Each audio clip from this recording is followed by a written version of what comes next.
कार्यक्रम अध्यक्ष श्रीमती आभा सूचक जी, हिंदी अकादमी अध्यक्ष डॉक्टर प्रमोद पांडे जी, संरक्षक श्री राम कुमार पाल जी, सभी विद्वान एवं सम्मानित कविगणों को मेरा प्रणाम।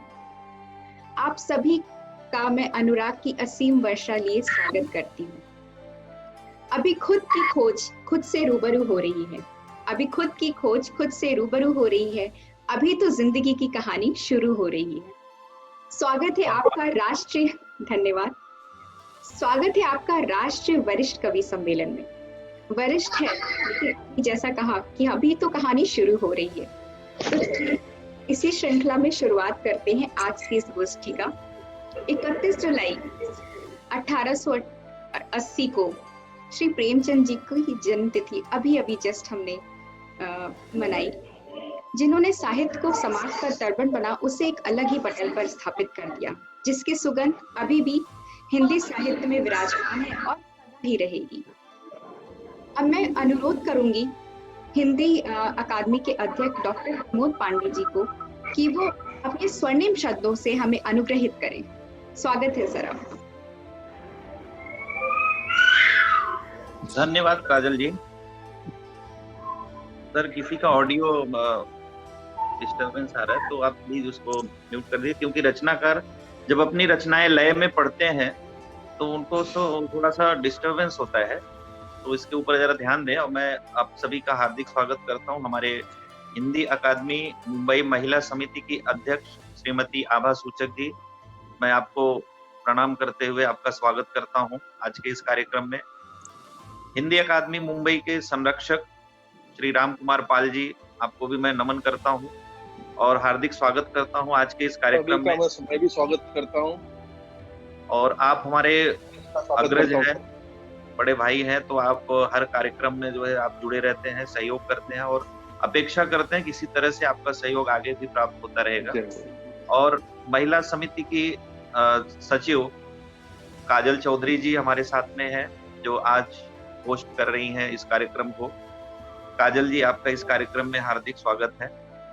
इस कार्यक्रम के जी धन्यवाद। सह सचिव डॉक्टर अमरीश सिन्हा जी, जो वरिष्ठ हैं और हम लोगों के प्रेरणा स्रोत हैं, हम लोगों को हमेशा जो है प्रोत्साहित करते रहते हैं और लगभग सभी कार्यक्रमों में शुरू से लेकर अंत तक हम लोगों का सहयोग और प्रोत्साहन, मार्गदर्शन, सभी चीजों से वो लगे रहते हैं, जुड़े रहते हैं।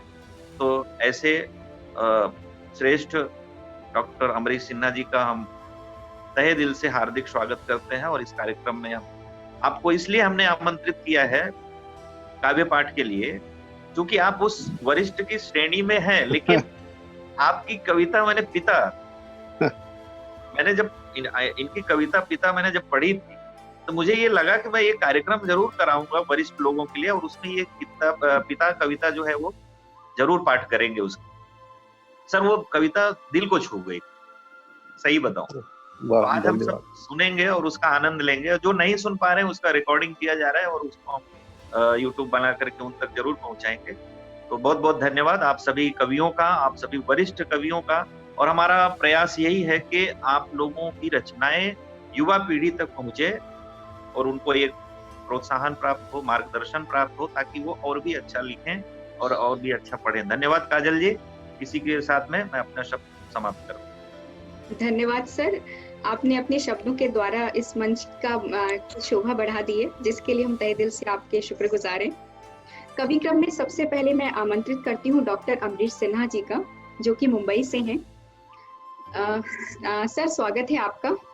बहुत बहुत धन्यवाद मैडम, और बहुत बहुत धन्यवाद डॉक्टर प्रमोद पांडे जी और हिंदी अकादमी मुंबई की महिला समिति की अध्यक्ष, जो कार्यक्रम के अध्यक्ष हैं। उनके मार्गदर्शन में आयोजित इस कार्यक्रम में मेरी प्रस्तुति है। कविता का शीर्षक है बूढ़ा पिता। स्वागत है सर। धन्यवाद मैडम। बैठा सोच रहा था अपने बूढ़े पिता के बारे में।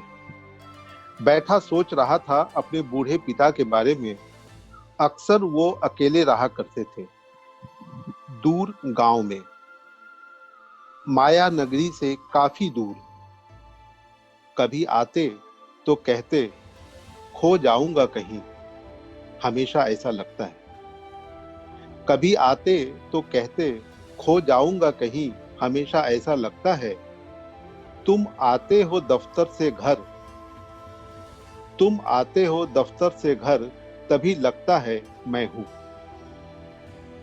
तुम आते हो दफ्तर से घर, तभी लगता है मैं हूं, और है कोई अपना। अपने अस्तित्व का तभी आभास भी होता है, अपने अस्तित्व का तभी आभास भी होता है।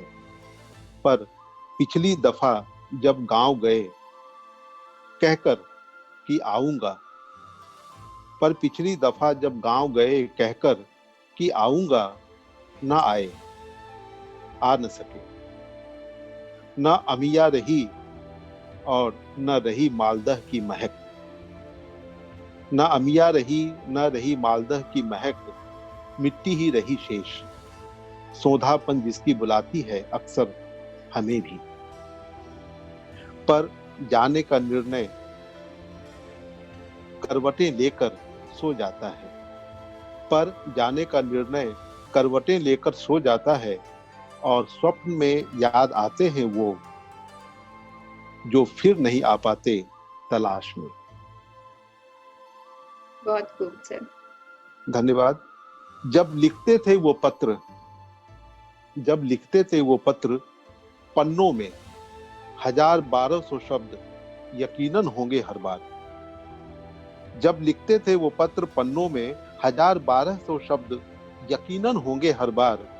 पत्र लिखा करते थे रात में, पत्र वो लिखा करते थे रात में, कहते रात ही जोड़ती है दिलों को, कहते रात ही जोड़ती है दिलों को। हाँ, अंत में समय लिखना नहीं भूलते थे। हाँ, अंत में वो समय लिखना कभी नहीं भूलते थे। लिखते थे तुम्हारा पिता तुमसे काफी दूर, तुम्हारा पिता तुमसे काफी दूर। अब पिता नहीं रहे, अब पिता नहीं रहे, मैं हूं पिता के बारे में सोचता हुआ। उम्र की ढलान जारी है, मैं हूं पिता के बारे में सोचता हुआ। उम्र की ढलान जारी है, कभी मैं भी तो होऊंगा बूढ़ा, कभी मैं भी तो होऊंगा बूढ़ा, पिता हो जाऊंगा। कभी मैं भी तो होऊंगा बूढ़ा, पिता हो जाऊंगा, और नियति का क्रम चलता रहेगा। याद आता रहेगा स्मरण में, यादों में, अनुभव में, स्वप्न में, स्मृतियों में वो गुजरे पल, और उन गुजरे पल के बारीक पहलुओं में, उन गुजरे पल के बारीक पहलुओं में बूढ़े पिता की यादें आती रहेंगी। तुम्हारा पिता तुमसे काफी दूर की कसक सालती रहेगी। स्वयं को तलाशते बहते सागर के तल में, स्वयं को तलाशते बहते सागर के तल में, टटोलते असीमित नभ की उड़ान भरते शून्य में बूढ़ा पिता। धन्यवाद। बहुत बहुत बहुत बहुत बहुत बढ़िया। धन्यवाद आप सबका। अमरीश सर, आपने जो पिता का एक तरफ उसका वात्सल और जिम्मेदारियों का बोझ, उसका उसके जो द्वंद्व को दर्शाया है अपने शब्दों के माध्यम से, और इसके द्वारा आपने मंच को और भी दर्शनीय बना दिया है। इससे अच्छा शुभारंभ इस गोष्ठी का हो ही नहीं सकता। धन्यवाद। बहुत बहुत धन्यवाद काजल जी, बहुत बहुत धन्यवाद आपका।